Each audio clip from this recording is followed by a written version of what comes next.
अपने मरकज से न चल मुँह फेर कर बहरे खुदा, भूलता है कोई अपनी इंतहा और इब्तिदा। याद है वो दौर भी तुझको के जब तू खाक था, किसने अपनी सांस से तुझको मुनव्वर कर दिया। कब तक आखिर अपने रब की नेमतें झुटलाएगा, कब तक आखिर अपने रब की नेमतें झुटलाएगा। फूल में खुशबू भरी जंगल की बोटी में दवा, बहर से मोती निकाले साफ रोशन खुशनुमा। आग से शोला निकाला अब्र से आबे सफा, किससे हो सकता है उसकी बख्शिशों का हक अदा। कब तक आखिर अपने रब की नेमतें झुटलाएगा। राहत में अल्लाह का शुक्र अदा करेंगे, हाथ उठा दीजिए इंशाअल्लाह। सबर नहीं होगा खुदकुशी करेंगे, हाथ उठाइए इंशाअल्लाह। तैयार रहिए, हम भी जनाजा पढ़ने के लिए तैयार हैं। तीसरा बड़ा खूबसूरत पैगाम, जल्दी से मेहमान आ चुके हैं, उनके लिए मुझे वक्त फारिग करना है। आप बहुत ध्यान से सुन ले, अल्लाह आपको जज़ाए खैर दे। ध्यान से सुनिएगा, अल्लाह के रसूल के हवाले से पैगाम आपको सुनाने के लिए जा रहा हूँ, उनकी फैमिली के हवाले से पैगाम सुनाने के लिए जा रहा हूँ, उसको ध्यान से सुनिएगा। अल्लाह के रसूल ने अबू बकर से कहा, अबू बकर, आयशा के ऊपर उंगली उठ रही है, तुम्हारा क्या ख्याल है, तुम्हारी बेटी है। तो कहा, या रसूल अल्लाह मैं कुछ नहीं कह सकता, आपका जो फैसला होगा मुझको हर हाल में तस्लीम होगा। हज़रत उस्मान से पूछा, उस्मान आयशा के बारे में, मेरी बीवी के बारे में तुम्हारा क्या ख्याल है। कहा, या रसूल अल्लाह आपकी चप्पल में नजासत थी, आपके जूते में नजासत थी, अल्लाह ने आपको मस्जिद में आने नहीं दिया। कहा, पहले जूता उतारिए उसके बाद मस्जिद में आइए, ऐसा हो नहीं सकता। आपकी बीवी नापाक आपके पाक बिस्तर पर आ जाइए, हो नहीं सकता। हज़रत अली से पूछा, अली तुम क्या कहते हो मेरी बीवी के बारे में जिस पर उंगली उठ रही है। कहा, आपके जिस्म पर कभी मक्खी नहीं बैठी, आपके पाक बिस्तर पर कोई नापाक औरत बैठ नहीं सकती। हज़रत उमर से पूछा, उमर तुम क्या कहते हो आयशा के बारे में। कहा, या रसूल अल्लाह आयशा का निकाह खुदा की मर्जी से हुआ था, आयशा का निकाह आपने अपनी मर्जी से नहीं किया था। अगर आयशा गलत औरत होती तो खुदा खुद आयशा को आपके घर से निकाल देता हो। अल्लाह के रसूल ने फरमाया कि उमर के जुमले से मुझे इत्मीनान हो गया। माँ की उम्र बेटी की उम्र बराबर है। आप कहेंगे कि माँ की उम्र बेटी की उम्र दोनों बराबर कैसे हो सकती है। माँ सौतेली है, बेटी सौतेली है, बेटी का नाम फातिमा, माँ का नाम आयशा, दोनों की उम्र बराबर, लेकिन सौतेला सलूक नहीं है, सहेली जैसा सलूक है। माँ दिल की बात जवान बेटी से कह देती है, जवान बेटी दिल की बात माँ से कह देती है। माँ की मजलिस में फातिमा मुस्कुराती है तो आयशा ने कहा, बेटी बेमौका क्यों मुस्कुरा रही हो, क्यों हंस रही हो, हंसने की कोई वजह नहीं तो क्यों हंस रही हो। का ख्याल आया। का क्या ख्याल आया कि मैं तो रसूलुल्लाह की बेटी हूं, आप तो अबू बकर की बेटी हो। समझ में आ गया कि बेटी को फख्र हो रहा है, अदब भी देना है, हौसला भी देना है। तो आयशा ने कहा कि बेटी तुमने सच कहा, उसी नबी के सदक़े में हमें ईमान मिला, उसी नबी के सदक़े में हमें कुरान मिला, उसी नबी के सदक़े में इस्लाम मिला, लेकिन बेटी मुझे भी हंसी आ रही। अब बेटी के कान खड़े हुए कि माँ को किस बात पर हंसी आ रही है। तो कहा कि बेटी एक वक्त आएगा तू मर जाएगी, कब्र में पहुंचेगी, एक वक्त आएगा मैं भी इंतकाल कर जाऊंगी, कब्र में पहुंचूंगी। जब तेरे हक में फैसला होगा कब्र से निकल करके तू जन्नत में जाएगी, जब मेरे हक में फैसला होगा कब्र से निकल करके मैं जन्नत में जाऊंगी। लेकिन बेटी मुझे हंसी इस बात पर आ रही है कि जब तू जन्नत में जाएगी तेरे हाथ में अली का हाथ होगा, बेटी जब मैं जन्नत में जाऊंगी मेरे हाथ में रसूलुल्लाह का हाथ होगा। अल्लाह अल्लाह कितना ऊंचा आयशा का है मकाम, अल्लाह अल्लाह कितना ऊंचा आयशा का है मकाम, अल्लाह अल्लाह कितना ऊंचा आयशा का है मकाम, अल्लाह अल्लाह कितना ऊंचा आयशा का है मकाम। हश्र तक उन्हीं के घर पे है मोहम्मद का क़याम, हश्र तक उन्हीं के घर पे है मोहम्मद का क़याम। कुरान के हवाले से 3 मिनट का पैगाम सुनने के लिए तैयार है? जोश के साथ हाथ उठा दीजिए इंशाअल्लाह। अखबार रोज पढ़ेंगे, कुरान कभी कभी हाथ उठा दीजिए इंशाअल्लाह। बीच बीच में आपका इम्तिहान हो रहा है, ध्यान से सुनिएगा, जल्दी से निकल जाएगा। आप देखेंगे मदरसे में लाइट चल रही है, बच्चा पढ़ रहा है, झूम झूम करके बच्चे पढ़ रहे हैं, कुरान पढ़ रहे हैं, उस्ताद देख रहे हैं, निगरानी कर रहे हैं, लेकिन अचानक लाइट चली गई। अब होता क्या है, उस्ताद हाथ का पंखा, तार का पंखा लेकर के बच्चे को झेलता रहता है और बच्चे झूम झूम करके पढ़ते रहते हैं। उनको झूम झूम करके कुरान पढ़ने में मजा आ रहा है, उस्ताद को पंखा झेलने में मजा आ रहा है। एक नवाब साहब आगे देखा, बड़ी हैरत हुई, 10,000 सोने के सिक्के दे दिया उस्ताद को इनाम में। वाह साहब, क्या कुरान पढ़ रहे हो, क्या बच्चे तुम्हारे कुरान पढ़ रहे हैं, ये 10,000 रुपए ले लो। वो कहने लगा, हुजूर कौन सा कारनामा किया था, इतना बड़ा पैसा आपने दे दिया। कहा निकल जाओ मेरे मदरसे से, तुम 1 नंबर के दुनियादार नजर आ रहे हो। कुरान के मुकाबले में तुम 10,000 को बहुत बड़ी दौलत समझते हो, कुरान के मुकाबले में दुनिया की सारी दौलत कुछ भी नहीं। एक जवान की शादी हो गई, 1 साल बाल बच्चा नहीं, जवान की शादी हो गई, 2 साल बाल बच्चे नहीं। अब लोग कहते रहे कैसा जवान है, शादी हो गई, कैलेंडर छप ही नहीं रहा है। अब बेचारा मुंह छुपा करके चल रहा है कि जवाब कैसे दे। खुदा से कहता, मेरे परवरदिगार बेटा मत दो, एक बेटी दे दो, वादा करता हूं जब उसकी शादी होगी तो दुनिया की सारी दौलत दे करके बेटी को रुखसत करूंगा। अल्लाह ने सुन लिया, उसको बेटी मिल गई, लेकिन जब बेटी जवान हुई तो फूटी कौड़ी जेब में नहीं। अब वो शर्मिंदा हुआ, इमाम शाफी रहमतुल्लाह अलैह के पास आया, कहा हुजूर गजब हो गया, अल्लाह से वादा किया था दुनिया की हर दौलत देकर के बेटी को रुखसत करूंगा, जेब में फूटी कौड़ी नहीं है। अरे घबराने की कोई बात नहीं, दुनिया की सबसे बड़ी दौलत तुम्हारे पास मौजूद है। बेटी जब जिंदा रहे, शादी से पहले उसको कुरान की तालीम दो, जब बेटी रुखसत होने लगे तो कुरान का एक नुस्खा उसके साथ रुखसत कर दो। दुनिया के मुकाबले में कुरान से बढ़कर के कोई दौलत नहीं हो सकती। एक आखिरी मिसाल है, पैगाम को खत्म कर रहा हूं। आप अगर चाहते हैं कि आपका बच्चा एक ही वक्त में मास्टर बने और हाफिज कुरान बने, रास्ता मैं बता रहा हूं। 5 साल अपने बच्चे को आप मदरसे में दाखिल, स्कूल में पढ़ाइए। 5 साल जब स्कूल में पढ़ ले, उसको स्कूल से निकाल करके 3 साल के लिए मदरसे में दाखिल कर दीजिए। 3 साल में आपका बच्चा हाफिज कुरान हो जाएगा। उसका दिमाग इतना तेज होगा जैसे पत्थर पर चाकू तेज होता है।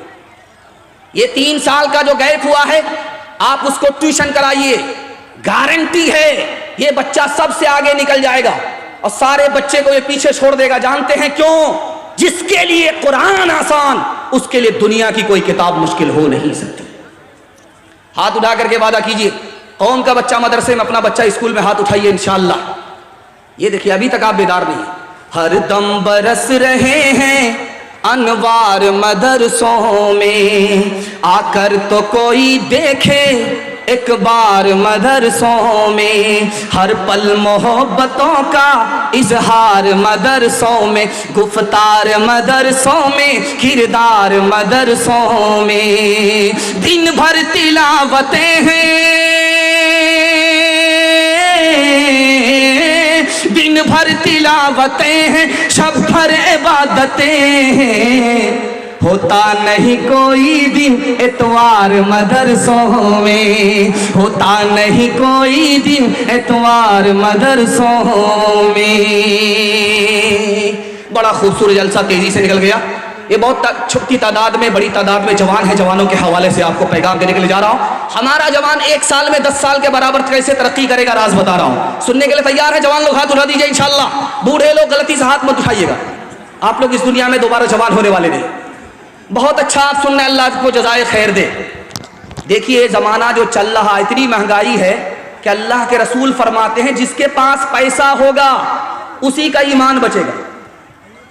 इस दौर के बारे में जिसमें महंगाई आसमान को छू रही है, अल्लाह के रसूल ने फरमाया जिसके पास पैसा होगा उसी का ईमान बचेगा, जिसके पास पैसा नहीं होगा उसका ईमान खतरे में पड़ जाएगा।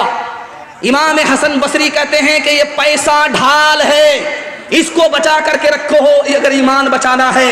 कुत्ता खरीदने में पैसा बर्बाद मत करो, शादी में पैसा बर्बाद मत करो, वरना कमर टूट जाएगी, सीधे खड़े नहीं रह पाओगे, कदम कदम पर तुम्हारे जिल्लत की मुंह की खानी पड़ेगी।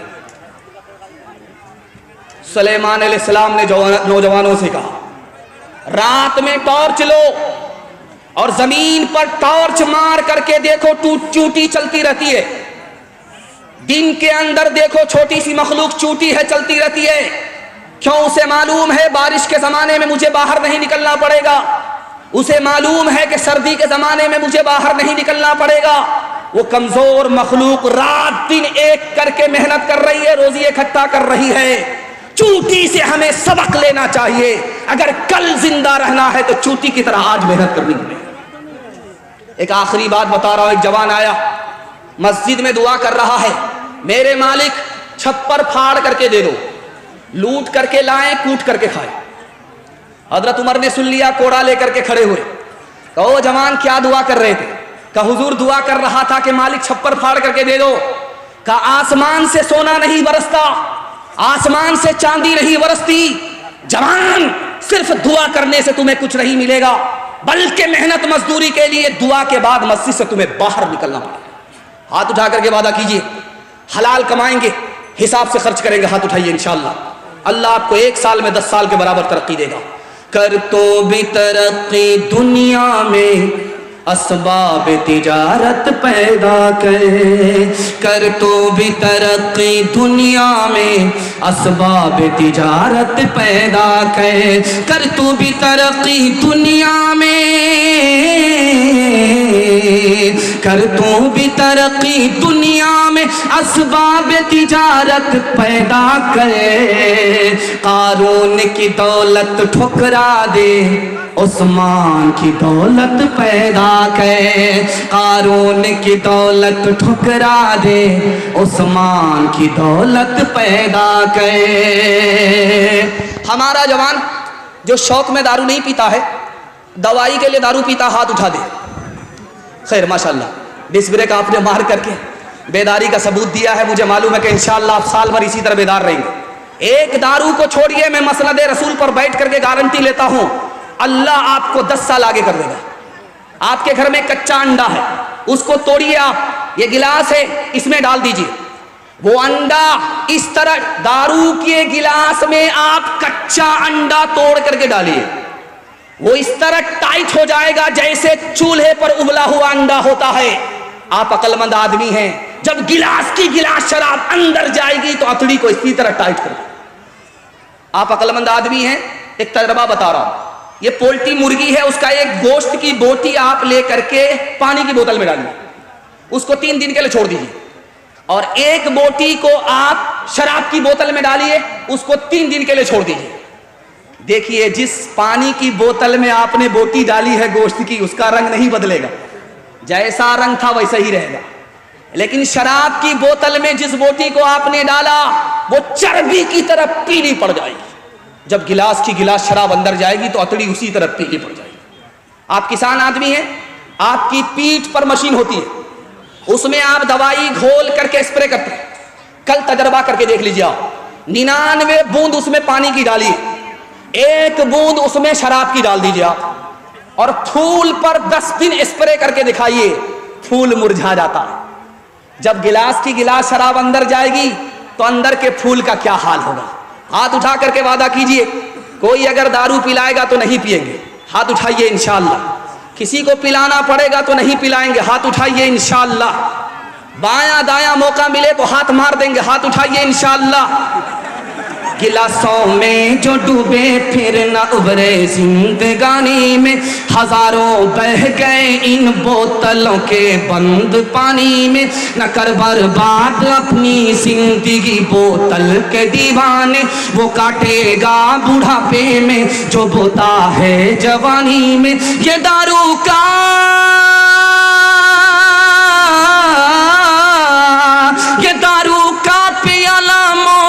कड़वा पियाला है, मिला है जहर शरबत में, मिला है जहर शरबत में, छुपी है आग पानी में। मिला है जहर शरबत में, छुपी है आग पानी में। हिंदू मुसलमान इत्तेहाद के हवाले से सिर्फ 5 मिनट का पैगाम मैं आपको सुनाने के लिए जा रहा हूं। अपने मेहमान के लिए फारिग हो रहा हूं। सुनने के लिए आप लोग तैयार हैं? सो करके सुनेंगे, हाथ उठाइए इंशाअल्लाह। खैर माशाअल्लाह, हम भी आपको सुला ही देंगे। ध्यान से सुनिएगा। एक किताब है, उसका नाम है बरहमा पुराण। उस किताब में लिखा है कि जब जमाना बुरा आएगा तो औरत अपने बाल को खोलेगी, बाल को खोलेगी, आवारा लोग उसको देखेंगे और वो किसी की परवाह नहीं करेगी। समझ जाओ वो दौर बुरा आ गया, वो कलयुग आ गया। एक किताब है, उसका नाम है विष्णु पुराण। उस किताब में लिखा है जब जमाना बुरा आएगा तो औरत अपने हुस्न को बेचेगी, गरीब शौहर को छोड़ देगी, दौलत से निकाह करेगी, 5-7 साल की लड़की मां बन जाएगी और 8-10 साल का लड़का बाप बन जाएगा। एक किताब है, उसका नाम है महाभारत। उस किताब में लिखा है जब बाप जवान हो और बेटी जवान हो तो दोनों को तन्हाई में नहीं बैठना चाहिए। बाप भी जवान, बेटी भी जवान, दोनों को एक जगह तन्हाई में नहीं बैठना चाहिए। बड़े बड़े लोगों से जिना हो जाता है, बड़े बड़े लोग शैतान का लुकमा बन जाया करते हैं। एक किताब है, उसका नाम है रामायण। उसमें सीता जी भाभी हैं, लक्ष्मण जी देवर हैं। उनको पूछा जा रहा है भाभी का चेहरा बताओ, कैसा चेहरा है? भाभी तुम्हारी लंबी है या नाटी है, गोरी है या काली है, कैसी है चेहरा बता दो भाभी है।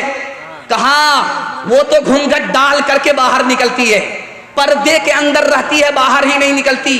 जब बाहर निकलती है तो घूंघट डाल देती है। मैं देवर हो करके आज तक अपनी भाभी का चेहरा नहीं देखा, चलते हुए मैंने पैर देखा है, पैर के अलावा कुछ नहीं देखा। एक किताब है, उसका नाम है ऋग्वेद। उस किताब में लिखा है हिंदुस्तान कितना खूबसूरत था। दिखाने के लिए जा रहा हूं। हिंदू मुसलमान सबके यहां पर्दा था, फैशन नहीं था, यह हिंदुस्तान की रीत थी, हिंदुस्तान का रिवाज था। उस ऋग्वेद में लिखा है बरहमा ने औरत को औरत बनाया तो वो निगाह को नीचे रखे, ऊपर ना रखे। बरहमा ने अगर औरत को औरत बनाया है वो पैर फैला करके ना बैठे, पैर समेट करके बैठे। बरहमा ने अगर औरत को औरत बनाया है ऐसा बारीक कपड़ा ना पहने जिससे उसके अंदर का जिस्म बाहर आ जाए। एक आदमी जब अपनी उसकी बीवी निकलती थी बाहर तो वो कहता था ओढ़नी रख करके जाओ, मुझको ओढ़नी से बहुत नफरत है, ये घूंघट से बहुत नफरत है, ओढ़नी हटा करके जाओ। साल भर 6 महीना जब औरत बेपर्दा निकल गई, अकबर इलाहाबादी मरहूम लिखते हैं कि उसकी जोरू का किसी और से चक्कर हो गया, वो 9-11 हो। अब ये पुलिस के पास आया रिपोर्ट लिखाने के लिए, तो क्या कहता है कि भाई साहब ये भी गई वो भी गया, रो करके रिपोर्ट लिखा रहा है। कहाँ गई वो सीता मैया और कहाँ है अब मरियम, भारतवर्ष में जिनके चरित्र पे गर्व किया करते हैं हम, जो अपनी इतिहास भुला दे, आग लगे उस फैशन में, आग लगे उस फैशन में। हिंदुस्तान का चेहरा देखो सच्चाई के दर्पण में, हिंदुस्तान का चेहरा देखो सच्चाई के दर्पण में। अमन की देवी तड़प रही है गांधी जी के आंगन में, गांधी जी के आंगन में। आखिरी पैगाम हिंदू मुसलमान के हवाले से आप लोग सुनने के लिए तैयार हैं? जोश के साथ हाथ उठाइए। 3 मिनट का पैगाम है। दिल मिले या ना मिले हाथ मिलाएंगे, हाथ उठाइए इंशाअल्लाह। इंशाअल्लाह। ये देखिए, जब दिल मिलाने हाथ मिलाने से क्या, जरा इधर भी ध्यान रखिए, जल्दी से मेरे हिस्से का जलसा मुकम्मल हो रहा। आप देखेंगे जब आदमी मोटरसाइकिल चला रहा होता, बिल्ली ने रास्ता काटा, अब वो डिस्क ब्रेक मारता, 20 बार इधर थूकता है, 20 बार उधर थूकता है, क्यों? आगे खतरा होगा। लिखा गलत है। आगे अगर खतरा होगा तो अपने पाप की वजह से होगा, खतरा अगर टलेगा तो अपने पुण्य की वजह से। लेकिन देखिए कसूर अपना है, इल्जाम बिल्ली के ऊपर डाल रहा है। घर की जली बन में गई, बन में लागी आग, घर की जली बन में गई, बन में लागी आग। बन बेचारा क्या करे, बन बेचारा क्या करे, जो है हमारे भाग, जो है हमारे भाग। कौवा अगर छप्पर पर बोले तो क्या कहते हैं कि दामाद आ रहा है, अगर पूरब के छप्पर पर बोले तो कहते हैं समधी आ रहा है। बाजार में 1000 कौवा बोलते हैं, कितने दामाद आ रहे हैं, कितने शौहर आ रहे हैं, कितने समधी आ रहे हैं। शायरों ने किसी बात को मशहूर कर दिया, उसी को लोगों ने पकड़ लिया। कागा आए मुंडेर पर भेजे कौन संदेश, कागा आए मुंडेर पर भेजे कौन संदेश, भैया के संग इस बरस, भैया के संग इस बरस, भाभी गई विदेश, भाभी गई विदेश। चक्की चल रही थी, दाना मुंह में जा रहा था, आटा बन रहा था, तो बाप रोने लगा, बेटा हंसने लगा। बिल्कुल 2 मिनट का पैगाम रह गया, बिल्कुल 2 मिनट में मेरे हिस्से का पैगाम मुकम्मल हो जाएगा। चक्की चल रही थी, दाना मुंह में जा रहा था, आटा बन रहा था, बाप रोने लगा, बेटा हंसने लगा। तो बाप ने कहा, गया बंस कबीर का हाय पूत कमाल, ये बेटा तो रोने की जगह हंसता है, ये तो खानदान का नाम मिट्टी में मिला देगा। तो बेटे ने कहा, अब्बा हुजूर, कौवे से ज्यादा कौवे का बच्चा चालाक होता है, आप रोने की वजह बताइए, मैं हंसने की वजह बताता। का बेटा, ये चक्की में दाना गया, आटा बन गया, मुझे अपनी मौत याद आ गई। ये दुनिया भी चक्की है, इसके 2 पार्ट आसमान और जमीन हैं, और इंसान दाने की जगह है, ये भी मिट्टी में मिल जाएगा, मुझे अपनी मौत याद आ गई, इसलिए रो रहा था। कहा, अब्बा हुजूर, आपका रोना सही है, मेरा हंसना सही है। आपने चक्की को देखा, आटे को देखा, आटे देख करके मौत याद आ गई, आपने किले को नहीं देखा जिसको पकड़ करके चक्की चलाई जाती। जो दाना किले से सट जाता है वो पीसा नहीं जाता, जो ईश्वर की रस्सी को पकड़ लेता है वो यहां भी आबाद रहता है, वहां भी आबाद रहता है। चलती चक्की देख के दिया कबीरा रोज, चलती चक्की देख के दिया कबीरा रोज, 2 पाटन के बीच में, 2 पाटन के बीच में, साबुत बचान कोई, साबुत बचान कोई। चलती चक्की देख कर दिया कमाल भभाई, कील सहारे जो रहे, कील सहारे जो रहे, वो बाल बाल बच जाए, वो बाल बाल बच जाए। मुझे इन तमाम पैगाम को सुना करके बताना यह है कि हिंदी भी हिंदुस्तानियों की जबान है, चाहे वो हिंदू हो चाहे वो मुसलमान हो। उर्दू भी हिंदुस्तानियों की जबान है, चाहे वो हिंदू हो या मुसलमान हो। उसकी जिंदा मिसाल अमीर खुसरू है। अमीर खुसरू मुसलमान होकर के हिंदी शायर है। मुसलमानों ने और सेकुलर हिंदू ने कभी भी जबान के नाम पर भेदभाव नहीं किया। इंशाअल्लाह जबान के नाम पर हम भेदभाव नहीं करेंगे, हिंदी को भी सीखेंगे, उर्दू को भी सीखेंगे। हाथ उठाइए इंशाअल्लाह। चक्की कुएं पर 4 लड़की पानी भर रही थी। अमीर खुसरू आए, कहा बेटी प्यास लगी है, पानी पिला दो। कहा आप शायर आदमी, आपको फ्री में पानी नहीं पिलाएंगे, शेर पढ़िए। कहा फरमाइश बताओ। तो एक लड़की ने कहा मुझको खीर खाना पसंद है, खीर पर मिसरा कहती। दूसरी लड़की ने कहा कि मेरी माँ चरखा चलाती है, कपड़ा बुनती है, चरखा पर मिसरा कहती। तीसरी लड़की ने कहा कि मेरे घर में कुत्ता है, रात भर जागता है, घर की हिफाजत करता, कुत्ते पर मिसरा कह दीजिए। चौथी लड़की बोली कि मेरा बाप मुहर्रम में दारू पीकर कैसा ढोल बजाता है कि दोनों तरफ से फट जाता है, ढोल पर मिसरा। अब चारों लड़की की फरमाइश को अमीर खुसरू ने 2 मिसरे में पेश किया। खीर पकाई जतन से, चरखा दिया जलाए, खीर पकाई जतन से, चरखा दिया जलाए, आया कुत्ता खा गया, आया कुत्ता खा गया, बैठ के ढोल बजा, ला पानी पिला। हिंदी उर्दू है अलग, मैं कैसे लूं मान, एक भारत की आत्मा, एक है देश की शान, एक है देश की शान। 2 अंग एक जान है, दोनों की एक जान, दोनों मिलकर चल पड़े, हर मुश्किल आसान, हर मुश्किल आसान। पैगाम खत्म हो गया। आपसे वादा लेना चाहता हूं, अल्लाह की इबादत करेंगे, हाथ उठाइए इंशाअल्लाह। रसूलुल्लाह की इताअत करेंगे इंशाअल्लाह, मखलूक की खिदमत करेंगे इंशाअल्लाह। 3 काम छोड़ दीजिए, मैं गारंटी लेता हूं आपके घर में कभी मुसीबत नहीं आएगी। गुनाह नहीं करेंगे इंशाअल्लाह, गलत नहीं कमाएंगे इंशाअल्लाह, गलत माहौल में नहीं जाएंगे इंशाअल्लाह। न किताबों से, नवाजों से, नजर से पैदा दीन होता है, बुजुर्गों की नजर से पैदा नहीं सीखा इन्होंने दीन, रहकर शेख के घर में पले, कॉलेज के चक्कर में मरे, साहब के दफ्तर में थे, केक के चक्कर में तो रोटी भी गई, बड़ी शे की ताक में थे तो छोटी भी गई, न मानी बात वाइस की, थे पतलून के चक्कर में तो लगोटी भी गई। वाखिर दावाना अनिल हम्दुलिल्लाहि रब्बिल आलमीन। बहुत ही अच्छे अंदाज में जनाब मुफ्ती सादुल मजीद साहब आपके बीच तकरीर पेश कर रहे थे। आइए अब आपके बीच आदरणीय पप्पू यादव जी का आगमन हुआ है।